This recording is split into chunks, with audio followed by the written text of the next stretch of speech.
Welcome back to another episode of Kicking It with Coach Red, where we bring you all the news, stories, takes, and opinions about your favorite teams from the Pacific Northwest, from the good to the bad to the Mariners.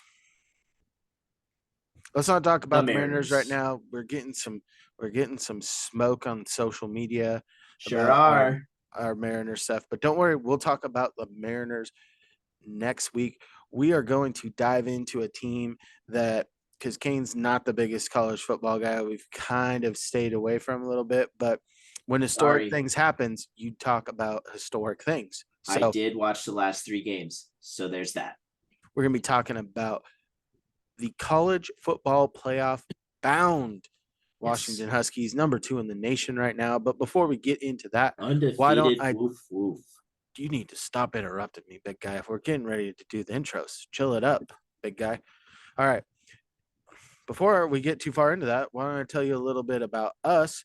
If you're looking for a guy, you know, the head, the father figure of this podcast, the guy that knows every in and out on how we go about this, kind of like Kalen DeBoer. If you're looking for a guy like that, maybe you're looking for a guy like me, your boy Coach Red. You can find me on Twitter at the real Coach Red, on Instagram at the real underscore Coach Red, TikTok at the real Coach Red. Also find us over on YouTube. Search Kicking It with Coach Red. Like, subscribe, hit the bell notifications, leave a comment or two. And if you're looking for a guy that's going to give you that little extra sizzle, he's our little sizzle boy, just like Ryan Grubbs, OC to the stars. Maybe you're looking for a guy like Cain. Yeah, I'm Cain. You can find me on Twitter at Cain2406, on YouTube at Cain06, TikTok and Kick Cain0624. Come check me out. We're playing Lethal Company with the boys. Uh Follow the show's socials over on Twitter and Instagram at Coach Red Pod. Falls. Do it, freaking do it. Huskies are sitting at 13-0 on the season. And how did they get there? Well, why don't we break down the schedule? Let off the year at home versus Boise State. A little sluggish to start, but come out on top 56-19. Followed up in week 2 against a Tulsa team that has been good in years past. Come out of that one ahead 43-10. Then go to Michigan State. This was a home and away. Michigan State during this week, Mel Tucker gets suspended, so the team was in a little bit of shambles, but UW went up and showed out in this game. Jalen Millen gets hurt in this game, but the Huskies still come out ahead 41-7. Come back home, first Pac-12 game of the year. Get out to an early lead against Cal. Cal comes scraping back in garbage time against some of our number 2s and number 3s, but win that game 59-32. Following week, you go down to Arizona. They 7-point win, 31-24. You were sitting there. Jaden Delora got hurt the week before, so I believe it is Fatua comes in, Noah Fatua, who really steamrolled after he got the starting job and actually played really well, and is probably going to be looking like one of the Heisman hopefuls at the beginning of next year. Huskies get him in his first game. There was a lot of uncertainty with this game, but now you have Arizona, who's the third highest ranked Pac-12 team. Big win there. Come home. First game against Oregon this year, nail biter, late game heroics. But he Huskies win the missed the game, kick. missed a kick, 36-33. Then you kind of get into the area that the Huskies have struggled. They did it last year. They had back-to-back losses late October, and you had some games that you struggled. You're coming off a big game against Oregon, playing Arizona State at home. It is a defensive battle. They kept Michael Penix off balance all day, and defense really held tough during this game for a 15-7 win. Follow that up against Stanford, who was just coming off that huge comeback against Colorado. Pretty gritty back and forth game. UW ends up on top 42-33. Then you go down to USC. USC still ranked. They're in it. They're fighting. They're doing big things. And this was what was billed as a Penix versus Caleb Williams battle, but Dylan Johnson steals the show, and the Huskies come rushing out of USC with the 52-42 win. Come back home, kind of another one of those potential letdown games. Utah wasn't playing super hot. Utah coming off of a big win. It's later in the season, and Utah comes in, but they cannot win, and UW walks off with 35-28 victory. Then you go to Oregon State, absolutely downpouring all game. Definitely Yes. affected both quarterbacks, and UW comes out on top 22 to It was 20. a gritty game, I'll tell you that. Oh, Oh I mean, man. a lot of gritty games throughout this whole schedule for the Huskies, especially from the Oregon, even the Arizona game on. Battle tested. I think that really helped them in winning time, if you will, in these late games because you go Mhm. right into the last Apple Cup of the Pac-12, and there's a lot riding on this game. You know, you have WSU, whose uncertainty at the time going forward. What was their scheduling going to be like? Are they going to have a mass exodus of players? And they needed one win to become bowl eligible, and it was tooth and nail to the end. Little trickeration, a game-winning field goal, and a scholarship handed out after the game, and a Yeah. 24-21 victory. Then you go into the Pac-12 title game down in Vegas, and What a game. Oregon favored by 9.5. Oregon had been steamrolling some teams later in the year, and I think that they didn't get the best showing against Oregon State because it was told that Jonathan Smith was going to be taking the Michigan State job and told his team the day before this game, and Oregon State looked flat. Oregon rolls easily. It was a battle. UW comes out swinging early, holds off Oregon there in the middle, a little back and forth action, and then really takes over in the fourth quarter when it gets to winning time. This is just a team with a bunch of grit and resilience. The offensive playmakers, Penix is obviously leading the charge, but there's a slew of characters, both offensively and defensively, that put the Huskies in the position that they're looking at going and facing Texas New Year's Day in the Sugar Bowl for a chance to go play for the Natty. Yeah, it's been an insane ride. I have been, looking at the scores and all, talking to you about it here and there. The last 3 weeks have been something. And, you know, as you said, that the Oregon opened at 9.5. Yeah, my buddy who is an Oregon fan, dumbfounded. He's like, how can they be a favorite to a team they lost to? By Why? almost two scores Yeah, like on a neutral field. the Huskies beat them last time. How in the hell is Oregon favored? And he put 5 on them. So Before we get into the individual stats, let's talk about this key stat that every Husky fan will appreciate. Um, since the Huskies' last loss, which in the Kalen DeBoer era, he's had 2 losses, both in his first year, back to back versus Arizona State and UCLA. Arizona State, UW's kryptonite. But since UW has lost their last game, they've beat Oregon 3 times. And in the last year of the Pac-12, this is the only year in the history of the Pac anything that UW and Oregon have played twice in a year, and to have UW come out on top 2 times in the same year, whew, absolutely nuts. love it. And just because everybody, rides Oregon's junk. That's basically what it is. Yep. But let's get into some individual stats. We'll start off with the high-powered offense. Heisman hopeful, Heisman Trophy ceremony this Saturday. Finalist Michael Penix Jr. Phenomenal year. 307 completions on 466 attempts, 4,218 yards, 33 TDs, 9 picks, and sprinkle in 3 rushing touchdowns. You know, besides really the USC game and the Arizona State game, he did a very good job of getting over 300 yards, having a positive touchdown to interception ratio, being opportunistic with his legs when needed. And the dude's a winner. When it comes to clutch time, he gets it done. And Yeah. he's resilient. And like last year for the late Heisman push for him because he started coming on really strong at the end of the year. Everyone said, I want to be like Mike. And when he was holding the Pac 12 player of the game trophy and was getting interviewed, I was like, this looks like a little kid that you threw an oversized shirt on. It's like, I want to be like Mike, like Michael Jordan. I thought that was Michael Penix. And the dude shocks everyone and comes back for his senior year, which brings a lot of his playmakers back and really set up for this run for the national title. They've been itching for this since last year. Yeah, yeah.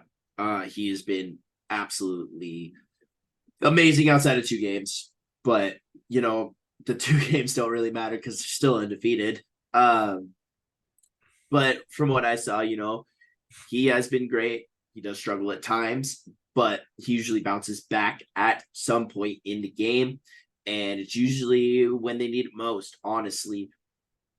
And he played And through, like, when you look during like the Arizona State and Stanford games, reports came out after, like, he was fighting the flu, wasn't even practicing during the week, and just the resiliency to come out and still win those games and put your team in a position to win, I think was huge.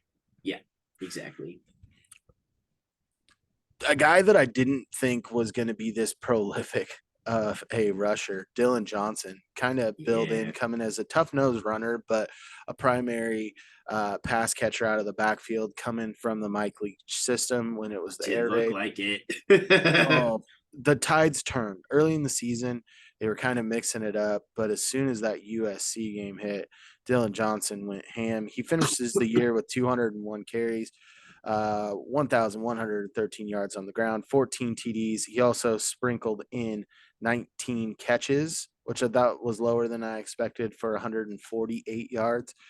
And he's been playing with a banged up foot for the Yeah. last 3 weeks. And what he did at the end of that Oregon game, just pushing forward and falling forward and seeking contact and inflicting punishment. Oh, he does not look Big like a pass respect, catching back. I'll tell you that big for respect for free. Dylan Johnson. He looks like a bulldozer out there. Oh my goodness. The next guy I wanted to sprinkle in because realistically, there wasn't a whole lot of guys that got carries as soon as the year went along. You had the likes of Will Nixon that was getting some carries. Richard Newton popped up in the Pac 12 championship game. Looks like he'll be able to go big time goal line guy for the Huskies a few years back. But I want to point out a wide receiver who kind of gets mixed in with the wild card and some jet sweeps. Jimmy Bernard, 12 carries, only 39 yards, but a couple of TDs and in key spots, run that fly sweep and just having a nose for the end zone. This was a guy that was committed to Washington under Jimmy Lake. When he got fired, he opened up his recruitment, went to Michigan State for a year, and just wanted to come back to Washington. This guy that's out of Nevada comes back and really stepped up when Jalen McMillan got hurt. The stats aren't there. He's not a prolific. He's not as experienced as McMillan and Adunze and Polk and familiarity with the system, but I thought that he really stepped up in a multitude of ways and even on the return game. But I wanted to point him out in some rushing stats because he threw in a couple of rushing TDs from the wide receiver position. All right. Oh, my bad. Let's talk about them pass catchers. The sizzle. Whew. Let's start at the top. A guy that arguably could have made a case to also be where Marvin Harrison Jr. is. Rome Odunze clocks in with 81 catches on the year, 1,428 yards, and 13 TDs. A man among boys, a guy who's was not looked at as a first rounder, and in the NFL draft this year, I don't think he's getting out of the top 10. Really increased his stock. Big physical guy. Has been comps I've seen. Jamar Chase, Devontae Adams with the The body Devon, type. the Devontae Adams. Oh, it's so spot on. So spot on. He's just a bigger one. It's crazy. Next, we go to Jalen Polk, transfer from, I believe this was Texas Tech a few years back. And when Jalen Millen comes down, he really stepped up into the number 2 spot, ends the season with 60 catches, 1,000 yards on the dot, 8 TDs. Crazy. And I think for the longest time, it still might be there. He has the most receiving yards of any underclassman because he's still considered a sophomore in the eyes of college football. Big season, 1,000-yard season as a sophomore. Big to see. Next guy is Jalen McMillan. The catches are down, but he went out in the second quarter of the third game, kind of tried to come back late in the year, wasn't really ready, was kind of flirting with being on the field. Really comes back against WSU and Oregon State, so we're really looking at 4.5 games worth of stats here. Just 34 catches, 468 yards, and 3 TDs. From what I've seen, he is the absolute definition of a deep threat. Well, Oh he's man. and he's a great possession guy. He's a guy that he gets lost. If we're comparing it to the Seahawks, I would say that he's kind of that security blanket. Mm. He can get the big plays, but this is your Tyler Lockett. This is your That Doug catch, Baldwin. that catch he made in the net in the Pac-12 championship was nuts. Yeah. Next guy that kind of filled in at wide receiver 3 was going to be your wide receiver 4, Jimmy Bernard. Clocks in with 31 catches, 371 yards, and 2 TDs. And I got to have love for a guy in the tight end room, former walk on, Jack Westover, 35 catches, 332 yards, 4 TDs. But when it was super clutch time and He's a they needed a vacuum. first down, acrobatic plays to bail out this offense. There were so many third and fourth down need to convert that Westover is making a play. And it wouldn't be where you're at without Jack Westover on this team. Yeah, my big thing from him was in the Apple Cup. It seemed like when they needed something, he was the go-to guy. Man, vacuum hands. That dude just catches everything within his vicinity. He had to like lay out for A a few. ball, and one was overthrown. But hey, the effort, love to see it. But the other thing is we need to highlight this offensive line. Roger Roscarton, Julius Buell, Parker Brazelford, Nathan Capello, and Troy Fantinu. With the switch in the USC game where the run game became this made it a more balanced team, and I think really helped power them through. They were great, and Brazelford wasn't even starting at the beginning of the year. He comes in due to injury and absolutely great. And I think he ended up second team All Pac-12. This dude is going to be a staple at the center position for this team for a long time, and he's going to make an NFL team very happy when he makes it there, barring any injuries. But they also only gave up 11 sacks on the year. And for how Yeah, many?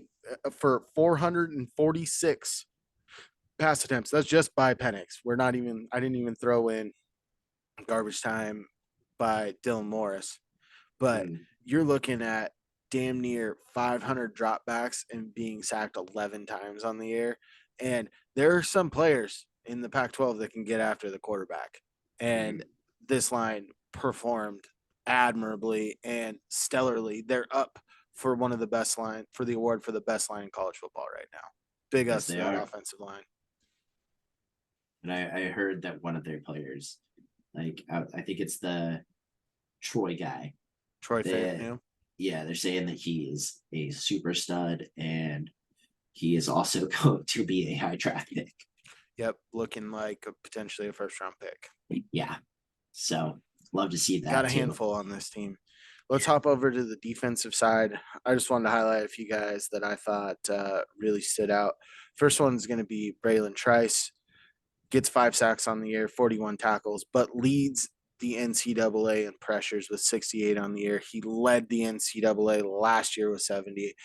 A lot of times he's bearing down and guys are just throwing the ball out of bounds. Not He was disruptive all year, even though he wasn't getting to the quarterback a lot. He affected a lot of games defensively. And his running mate, ZTF, comes with 28 tackles and 3.5 sacks. This is a guy that blew up in the COVID shortened year, fought some injuries, back on the field for his last year with the Huskies, and is a guy that can also be fast switch. And both these guys are really going to factor in when it comes to the playoff on getting after the opposing team's quarterback. Then I want to go to the next level. Ulufashio, their middle linebacker, first team All Pac-12, clocks in with 83 tackles, 3 sacks, and a pick. That pick was a pick six. Then we got to go to the defensive backs. There were times where they got burned a little bit, but with this, you knew the power of this team was in the offense. The defense needed to do just enough to win games, and some of these guys really showed up. Big guy Dom Hampton out of the safety position, playing a little bit of slot, led the team in tackles with 92, has 2 picks. The next guy I want to talk about, probably the biggest stud, Oklahoma State transfer Jabbar Muhammad, 42 tackles, 2 sacks, 10 passes defended, and 3 picks on the year. And I think throwing a fumble recovery. And a guy that I think's been coming on real strong, real late, looked phenomenal in the Pac 12 title game. I'm going to slaughter this last name, just telling you. Cameron Faba Kulanan. Is that number 4? No, for ZTF. Oh, He was coming out of the safety position. He blew up a couple of screens where he just saw a screen, went downhill, got it in the backfield. His instincts during the Pac-12 title game were on point. And this is a team where Trice is going to be drafted early because of his ability to pressure. Not very many of the other guys on this defense are probably going to be taken in the higher rounds, but opportunistic. That's how I want to do this. Resilient when they needed to be. There were some games where people are saying UW's going to lose this game because their defense can't hold up. Well, they made plays when they needed to. yes, And I they think that did. was huge. Speaking Yeah. of plays, I have 1, 2, 3, 4, 5, 6, 7 plays of the year rated by me, your boy, Coach Red. None by me because, wow, I saw a couple from the last 3 games. I do have some of those on there. First one I want to talk about is probably the game that saved the one play that saved this undefeated season the most. And that's going to be Mish Powell, former walk-on, got a scholarship last year. His 89-yard pick six against Arizona State to seal that game. It was huge, huge. Mm-hmm. And without that, I don't think that they're in this conversation for going to the college football playoff. The next one I want to talk about is the 4th down reverse against WSU in the Apple Cup. Everyone's biting hard, and Penix sells it, flips it to Adunze for about 35 yards to go put him in field goal range. The nuts on DeBoer and Grubb to run that play in that moment, huge. Because if you do not convert, WSU is real close to field goal position, and UW is in potential of losing the Apple Cup.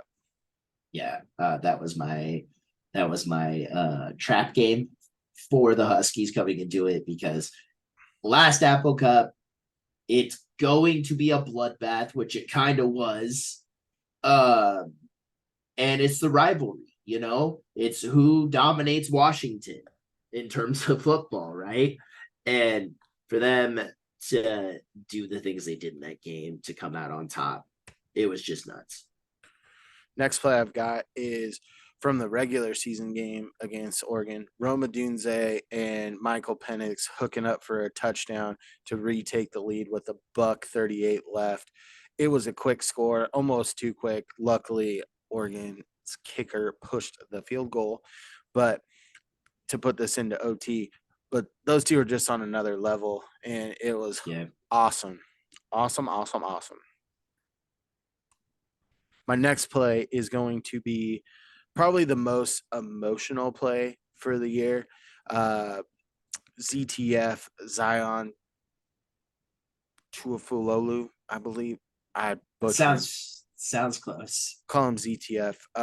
After the Stanford game, during the game, finds out that his father passes away, plays the next week, gets a strip sack of Caleb Williams. Really one of the few negative plays that USC had and it turned directly into points. And for a guy that had such promise with 7 sacks in the 4 games in the COVID year, he was looked at to be that next great Washington pass rusher. It didn't really pan out that way, but for a kid that went through injuries and deep loss to do that against a Heisman Trophy winner a week after the passing of your dad. That was huge and emotional for this team. Mm. The next one I have isn't necessarily a play, but it was a fun thing to see, and it was the Cal game. You had UW up 14-0 before they touched the ball offensively. You had the pick six by Ulafushio, and then you had Roma Dunze take one to the house on a punt return. So that was Mm. a pretty good way to start the game. And then they forced Cal to punt again. So it was 14-0 before the offense touched the ball. Late in the, I was sitting there like, we gotta get Michael Penix on here. If we're trying to get that Heisman, we got to get some stats. But damn, he's not gonna play this whole game. Yeah. The next one I have is biggest play of this kid's career, and it's Quentin Moore. Quentin Moore, his touchdown catch in the Pac-12 title game, leaks out, just sold it perfectly. It was his second catch of the year. You want to hear some more crazy stuff? Local Yes, I guy do. from the Seattle area ends up going to JUCO, goes to I believe it's Independence, Kansas. Was there with the coach on Last Chance U for seasons 2 and 3. Jason Brown was there. Ends up being one of the top tight ends in JUCO. Transfers to UW, comes back home, and what a perfect moment for the hometown kid. Yeah. Speaking of Agree. another perfect moment, Grady Gross, game-winning field goal in the Apple Cup, gets rewarded with the scholarship right after. And there's so many good moments and fun moments. And we often take for granted when a team's doing well that you root for some of the trials and tribulations. I remember watching the last year of Tyrone Willingham in, I believe it was 2007, 2008, and watching an 0-12 Washington team. And then you go to Sark, who's the coach of Texas, who you played. Then you go to Peterson. Then you go to Jimmy Lake, who I thought was going to be a slam up head coach, doesn't make it through the season. You get a guy that has had success in Division III, success as an offensive coordinator, played pretty well, had some good teams at Fresno State, comes in and just proves to be a guy in the mold of Peterson. He's like Peterson with a little bit more personality. You could tell that his players love playing for him, and he finds his kind of guys. When you look at the star rankings of the teams, from their high school recruiting rankings, when you look at UW, they are the only team in the college football playoff that does not have a 5-star recruit. Yeah. This And they know staff that. and this team have done so much to position themselves. They're resilient, and a lot of that boils down to the message you get from your head coach. And there's not a lot of frills with him. He's not Dan Lanning, who we're not here for the clicks, but is making very clickable and wanting to hype up his guys like he had said before the Colorado No. game. This is just a team that goes and gets stuff done. And big ups to Ryan Grubbs. Ryan Grubbs was offered the offensive coordinator job at Alabama, turns it down to come back to UW. Big ups. Huge. Now let's get to our top performances. These are single game performances, and these are my favorite games of the year. I'm going to start off with our Heisman hopeful, and it's Michael Penix Jr. His game against Michigan State was great. And this could have, the game didn't get close, but in the second quarter, he loses Jalen McMillan. But he goes out and is 27 of 35, 27 completions, 473 yards on 27 completions That's for nuts. TDs. Whew, That's crazy. that was so fun to watch. The next one, I'm going to go with Roma Dunze during the regular season against Oregon. This was the game where he really put himself out there. I've got some people I work with who live in the Oregon area, and we placed a friendly bet on the Pac-12 title game. And when we were talking about it, he said, if we can stop Adunze, we have a shot. But that is just a dude, because in the first game, he goes 8 catches, 128 yards, and 2 TDs, including the clincher there at the end of the game. Yeah. Then the next one I want to go with is Jabbar Muhammad against Oregon State. Oh yes. Oh man, Two picks, he two was picks so in the shut game, down. a fumble recovery, and he had 4 passes defended. 2 of those obviously were the picks. And it was so tough to throw in that, but oh man, was he sticky that day. And he was the guy all year that was tasked with following the top wide receivers. Granted, there were some big plays that came up, but when it got to crunch time, Muhammad was the dude. He was the dude. I even texted you during that game and said, "This number one dude is him." Oh, Like he I played out of was, his mind. and the deflections outside of the picks that you mentioned did come late too. When the Mm-hmm. game was on the line, he's in there just throwing the ball down. It was great. But for me, the top performance of the year, Dylan Johnson versus USC, 26 carries, 256 yards. That's a 9.8 yard average and 4 tutties. That's crazy. That Dude, you don't ever see that. not out of this team, especially because you looked, they had Wayne Talapapa, who was good but not great last year. He's a very solid back. You knew what you were going to get. You got a little bit more with Dylan Johnson this year. And the turning point was that USC game. That's when you saw this go to a more balanced offense. Did it impact Michael Penix's Heisman hopefuls? It sure did. Yeah, But it did it did. win you games? Hell yeah, it did. And I think that if you look at any person on this team, the personal accolades I think are great, and I think they all want them. But if you were to say none of you would get a personal accolade, you would beat Oregon twice in a year and go to the college football playoff with a real opportunity to win, even though Vegas doesn't like it. I want the most battle tested team, and this team is battle tested. The Pac 12 was one of the best conferences in the year. When Arizona ends up as the third highest ranked behind Washington and Oregon, Arizona wasn't ranked when they played. They beat a ranked Oregon team. They beat a ranked USC team who is now out of the rankings. They beat a ranked Utah team that is now out of the rankings. They beat a ranked Oregon State team and beat Oregon again. Yep. That's a ton of tough matchups. And this wasn't just the old Pac 12 of old where you have this is the first time ever that a team has come out of the Pac 12 undefeated since they added Utah and Colorado. You've never seen it before. What a way to go out. Way to go out on top. The forever Pac 12 champs. That's true. That is true.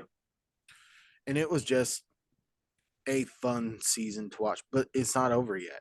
It's not over in the least. And this is going to be a fun build up. The hype's going to be built up around this. But you have to also look at it this way. They're playing a Texas team that they beat last year in the Alamo Bowl.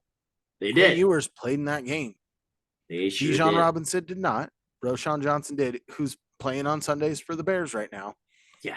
So you have a team with UW that brings a lot of the same cast of characters back. I'm not going to sit here and tell you much about Texas because I was pretty locked in on the Huskies all year and really didn't expand my reach a ton outside of them. But when they're playing the way they are and just Their style of so many football. nail biters, like it makes it a lot easier to invest in a team when you're playing these close games. When you can turn the game off in the third quarter, you're not as invested. But oh my God, I saw every one of these games start to finish except for Tulsa because I was a groomsman at one of my best friend's wedding. And over in Eastern Washington, we didn't have the Pac 12 network. Thanks, Pac 12. Got him. Got him.